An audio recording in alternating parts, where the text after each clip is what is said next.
My name is Kelsey Donovan, 32 years old, a graphic designer who clawed her way through 6 grueling years of freelance gigs to own a sleek apartment in Plano, Texas.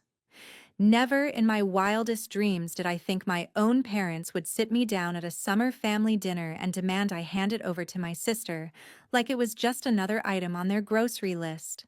We're all packed around their Frisco dining table, the clink of forks cutting through the tension. Mom, with her usual air of finality, says, "Your apartment is the perfect gift for your sister. She's got big plans and you can always rent something cheap." Dad nods, adding, "It's time you put family first, Kelsey." My sister, eyes gleaming like she's already measuring my curtains for her sewing machine, chimes in, "I'll turn that spare room into my fashion studio. You get it right?" The words land like a punch, my pulse racing as I grip the edge of my chair. 6 years of late-night logo tweaks, skipped vacations, and penny pinching for a down payment erased in their minds, as if I'd just been house-sitting. They expect me to pack up and clear out because her latest boutique dream crashed and burned. The sheer gall of it sparks something fierce in me. I lean forward, voice steady, and say, "If that's your play, my response will expose a truth about this family you're not ready for." What came next flipped their plan upside down, a showdown that laid bare every lie they leaned into. Before I unpack that fight, a tale of betrayal, hard lines, and reclaiming what's mine. Drop in the comments where you're watching from. If family ever tried to claim what you built, share your story below. Smash that like if this hits home, and subscribe for more raw tales of standing up to those who should know better. Your support keeps these stories alive. Growing up in Frisco, Texas, my sister Mackenzie and I were inseparable. We'd spend hours sprawled on the living room floor, markers and sketch pads scattered around us, dreaming up wild designs. I'd draw fantastical book covers, dragons curling around Gothic fonts, while Mackenzie sketched dresses with flared skirts and bold patterns. At 10 and 5, we'd swap pages, giggling over her sequined ball gowns and my neon-colored spaceships. "We're gonna be famous artists," she'd declare, her pigtails bouncing as we pinky swore to open a studio together someday. Those days, our small ranch house felt like a creative haven, with Mom cheering our doodles and Dad taping our best pieces to the fridge. By middle school, things started shifting. Mackenzie at 12 got obsessed with fashion, ripped jeans, chunky boots, anything she saw in teen magazines. Mom and Dad began funneling cash into her whims, a shiny new sewing machine for her 13th birthday, summer fashion camps in Dallas, even a weekend workshop with a local designer. "She's got a spark," Mom would say, beaming as Mackenzie modeled a lopsided sundress she'd stitched. I didn't mind at first. My sketches were leaning toward digital art, and I'd spend hours on our clunky family computer teaching myself Photoshop with online tutorials. But when I asked for a $50 art program to practice layouts, Dad brushed me off. "We're tight this month, Kelsey," he said, while Mackenzie's camp fees easily triple that never seemed to be an issue. High school sharpened the divide. At 16, I was sketching logos for school clubs, dreaming of a graphic design degree. I'd stay up late researching scholarships for UT Dallas, knowing college was my ticket out. Meanwhile, Mackenzie, barely 13, was getting private sewing lessons, her room overflowing with fabric bolts Mom bought on sale. When I landed a part-time job at a Frisco coffee shop to save for a laptop, Mom barely noticed, too busy signing Mackenzie up for another design course. "Your sister's got big potential," she'd say, as if my portfolio of posters for the drama club was just a hobby. Dad, always quieter, would nod along, never questioning the uneven scales. By the time I hit 18, the favoritism was glaring.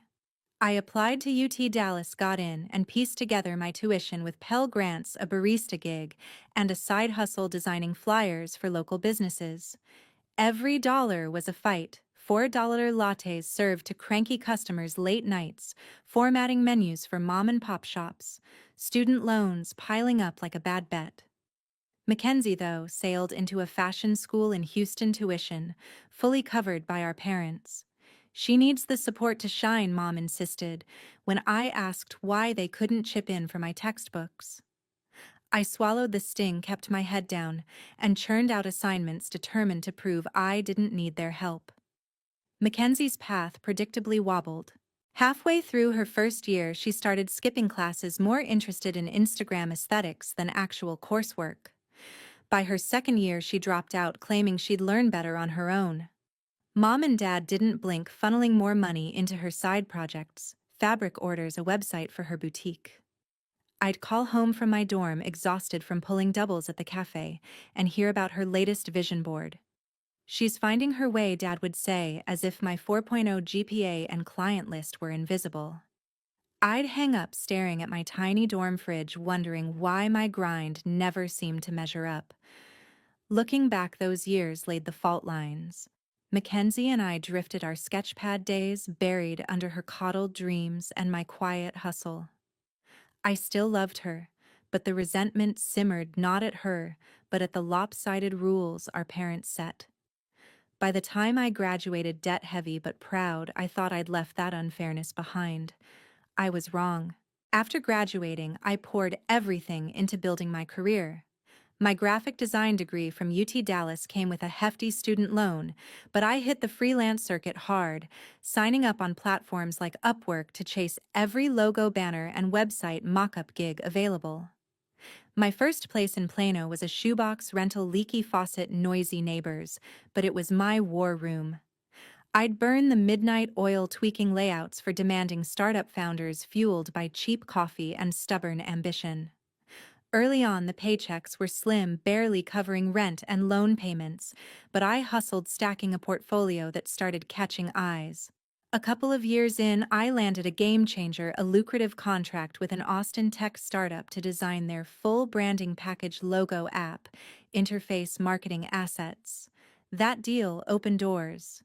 Soon, I was creating visuals for a Dallas restaurant chain, a fitness app out of Houston, even campaign materials for a local politician. My client list grew, and so did my bank account. I was relentless, cold pitching businesses, refining designs till dawn, funneling every spare dollar into a savings account marked home. Driving through Plano's tidy neighborhoods, I'd spot modern apartment complexes with sleek facades and big windows, vowing one would be mine someday. After 6 years of grinding, I had enough for a down payment on a 2-bedroom unit in a sharp Plano building, my name on the deed, a mortgage I could handle. Walking in that first day, hanging my own artwork on the walls, setting up a desk by a small balcony, it felt like planting a flag on my own turf. My boyfriend Ethan, a financial advisor I met at a networking mixer, helped me navigate the paperwork to make it real. We'd been together a year, and his knack for numbers grounded my creative streak. He'd grin, lounging in my new living room, joking about borrowing my balcony for client calls. But then Mom started ringing me up out of the blue. "How's that new place, Kelsey?" she'd ask, voice too smooth. Pressing for details, square footage, amenities, guest space. Dad followed suit, casually probing about parking and maintenance fees during a Sunday call. I chalked it up to parental pride, but the questions piled up, each one sharper than the last, like they were cataloging my home for a reason. Ethan wasn't buying the act. Over burgers at a local joint, he leaned across the table, eyes narrow. "Your family didn't care this much when you were scraping by in college," he pointed out, tying it back to the favoritism I'd shared from my teen years. "They're up to something. Watch your back." His words hit like a warning bell, lingering as Mom's texts shifted to requests for photos of my place, her tone almost too eager. My sister jumped in, flooding my inbox with Pinterest boards of interior design ideas, raving about how perfect my apartment was for her vibe. I sent a few pics to keep the peace, but Ethan's caution gnawed at me. Then they showed up. Mom and my sister rolled in on a Saturday, claiming they were just passing through Plano. Mom strode in, inspecting every inch like she was staging it for sale. "Such great light in here," she said, running a hand along my kitchen counter. My sister, clutching a tape measure, started sizing up my windows, muttering about how the space would work perfectly for a vision board wall. I stood frozen arms folded as she paced my living room like it was already hers. "This is my home," I snapped sharper than intended.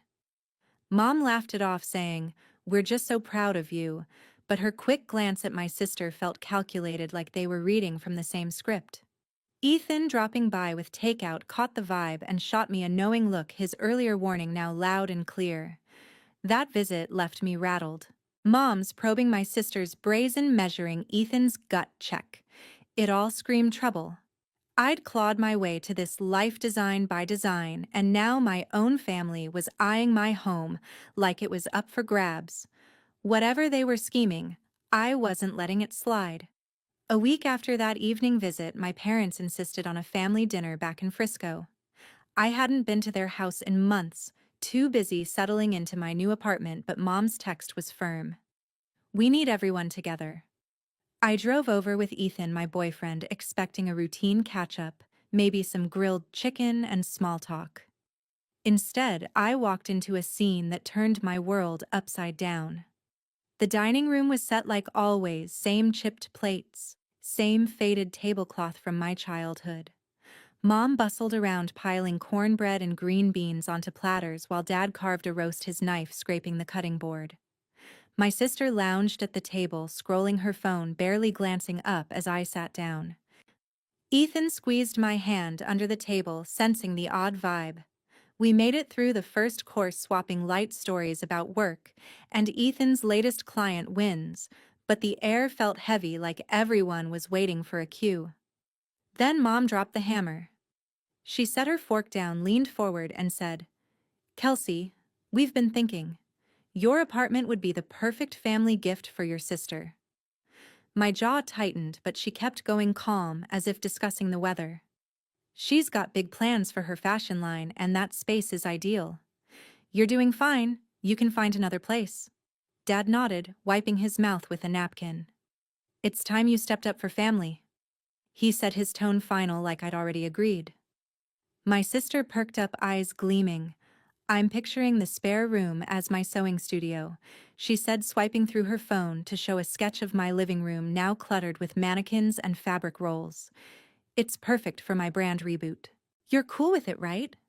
I stared at them, my pulse hammering. My apartment, my reward for years of late nights, scrapped vacations, and every design I'd bled for was being handed over like a spare key. Ethan's grip on my hand tightened, but I didn't need his cue to speak. "That's my home," I said, voice low but steady. "I worked for it. It's not up for grabs." Mom's smile faltered, replaced by a sharp edge. "Don't be selfish, Kelsey," she snapped. "Your sister needs this more than you do. You've always been the one who lands on her feet." Dad piled on, his voice gruff. "We raised you to put family first. This is what that looks like." Ethan couldn't stay quiet. "Hold on," he said, leaning in. "Kelsey earned that place. You can't just demand she give it up."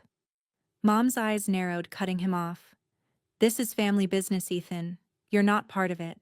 The jab hit hard, and I felt my cheeks burn, not just for me, but for him, dismissed like an outsider after a year of being my rock. My sister, oblivious, kept rambling about her vision for my balcony, how it'd be great for product photos. Each word was a spark to my fuse. I pushed my chair back, the scrape loud against the hardwood. "You don't get to decide what's mine," I said, locking eyes with Mom, then Dad, then my sister. "You think this is about family? It's about you taking what I built because it's easier than fixing her mistakes." The room went silent, their faces frozen. Mom's lips pursed. Dad's brow furrowed, my sister's phone finally still. I didn't wait for a comeback. "I'm not moving out," I said, standing. "Not now. Not ever." Ethan stood with me, his hand on my back, and we walked out the front door, clicking shut behind us like a slammed book. Driving back to Plano, my hands gripped the wheel so tight my knuckles whitened. Ethan didn't push me to talk, just sat quietly as I processed the betrayal. They'd given me a short deadline to vacate, as if my life was a lease they could cancel. But that dinner wasn't just a demand, it was a line in the sand. I'd spent years proving I could stand on my own, and no amount of guilt trips or family lectures was going to strip that away. I was done playing their game. The weeks after that dinner felt like a pressure cooker. My phone buzzed relentlessly. Mom's voicemails, Dad's clipped texts, my sister's late-night messages, all hammering the same tune. I was letting the family down. Mom would call during my lunch breaks, her voice syrupy with guilt. Kelsey family comes first, she'd say, painting me as the villain for not handing over my apartment. Your sister's counting on you to step up. Dad's texts were sterner, blunt demands to think about what's right. My sister, meanwhile, sent paragraphs about her fashion dreams, how my spare room was the key to her big break. Each message felt like a jab, twisting the knife of obligation deeper. I tried to keep my head down, focusing on client deadlines, logos for a new Dallas bakery, a website revamp for a Fort Worth gym. But the barrage didn't stop. Mom left a voicemail one evening, her tone sharp. "You're being selfish, Kelsey. We didn't raise you to put yourself above your sister." My sister followed up with a photo of a sewing machine captioned, "This would fit perfectly in your guest room." I'd stare at my phone, jaw tight, fighting the urge to fire back. Ethan. My boyfriend saw me unraveling. Over coffee at my place, he set his mug down and said, "They're not asking, Kels. They're bullying you." His words cut through the fog, but I still hoped it was just overzealous family loyalty, not something darker. Then came the bombshell. I got a call from Aunt Barbara, Mom's older sister, who'd always been a neutral voice in our family chaos. She and Uncle Gary invited me to their house in Allen for brunch, a rare request. Over pancakes, Barbara leaned in, her voice low. "Your parents are in deep trouble," she said, glancing at Gary for backup. He nodded, stirring his coffee. "They sank a lot into your sister's online boutique," he explained. "It tanked, and now they're drowning in debt." Barbara added, "They've been scrambling to cover it, but it's bad. They won't admit it, but we heard them talking about your apartment as a way to bail themselves out." My stomach dropped. The pieces clicked. Mom's probing calls, my sister's brazen plans, the sudden push to gift my home. They weren't just favoring my sister, they were betting my future to fix their mistake. I drove home in a daze, replaying every guilt trip, every demand. Ethan was waiting at my apartment, and when I spilled what Barbara and Gary said, his face hardened. "This isn't about family," he said, pacing my living room. "They're trying to use your place to clean up their mess." He stopped, looked me square in the eye, and said, "You need a lawyer, Kelsey. Someone who knows property law. I know a guy, Derek. He's sharp, specializes in real estate. You can't let them strong-arm you." I nodded, my resolve hardening. I'd spent years building this life, and I wasn't about to let it be a pawn in their financial gamble. That night, I started digging. I pulled up my sister's old boutique website, long abandoned but still online. The splashy homepage screamed ambition, bold fonts, glossy photos of her designs, but the Shop Now button led to a dead end. I remembered Mom hyping it up years ago, how they'd poured money into inventory and marketing. Now Barbara's words echoed a failed venture, a heavy debt, and my apartment as their escape plan. I found Derek's contact in Ethan's phone, a lawyer with a no-nonsense reputation, and sent him a message laying out the basics. My family's demand, their debt, my refusal to budge. His reply came fast. "Sounds like they're banking on your compliance. Let's protect your asset." The weight of it all settled in. Every call, every text, every plea about family was a calculated move to offload their burden onto me. I wasn't just fighting for my home, I was fighting for the right to keep what I'd earned. My sister's dreams. My parents' bad bets didn't get to rewrite my story. The next morning, my phone pinged with an email that made my stomach drop. The subject line read, "Property Transfer Agreement," and the attached document claimed my sister Mackenzie was the rightful owner of my Plano apartment. The text was formal, stamped with a notary seal, stating I'd agreed to relinquish the deed as a family gift. My hands shook as I scanned the pages. My signature was there, but I'd never signed anything like it. It was a forgery, blatant and sloppy, but the audacity hit like a punch. I forwarded it to Derek, my lawyer, with a single line: "This isn't real. Help." I was at my office, a shared co-working space in Dallas, when the storm hit. I'd been pitching a rebrand for a local coffee chain, my laptop open to mock-ups, when Mom, Dad, my sister, and a woman I vaguely recognized stormed in. The woman, Brianna, my sister's old business partner from her failed boutique, clutched a folder, her face smug. Mom led the charge, her voice loud enough to turn heads. "Kelsey, we need to settle this. Now," she said, slamming the same forged document onto my desk. "You agreed to give your sister the apartment. Sign it over, or we're done." Dad stood behind her, arms crossed, nodding like a silent enforcer. My sister chimed in, waving her phone. "I've got plans for that space," she said. "It's perfect for my new collection. Don't make this harder than it needs to be." The room went quiet, my coworkers glancing over their keyboards still. Brianna stepped forward, tossing her hair. "Your parents and I are tied up in some financial trouble from the boutique," she said, her tone clipped. "Your apartment clears our debts. It's only fair." I stared, my mind racing. This wasn't just about my sister's dreams. It was a calculated move to dump their failed venture's fallout on me. My pulse pounded, but I kept my voice steady. "I never signed that," I said, pointing at the document. "That's fake, and you know it." Before they could respond, I called Derek, putting him on speaker. His voice cut through the tension. "I've reviewed the email," he said. "That document's a fraud. No legal weight. Kelsey's deed is clean, and I'm prepared to file charges for forgery if you push this." Mom's face reddened, but my sister doubled down, raising her voice. "You're so selfish, Kelsey. This is for the family." The accusation stung, echoing years of their favoritism, but I wasn't backing down. My coworkers were now openly staring, one reaching for her phone, likely ready to call security. I texted Ms. Linda, the property manager at my apartment complex, attaching the forged document. She replied within minutes. "Checked your file. Your deed's in order, no transfer recorded." "That paper's nonsense." I held up my phone, showing her message to the group.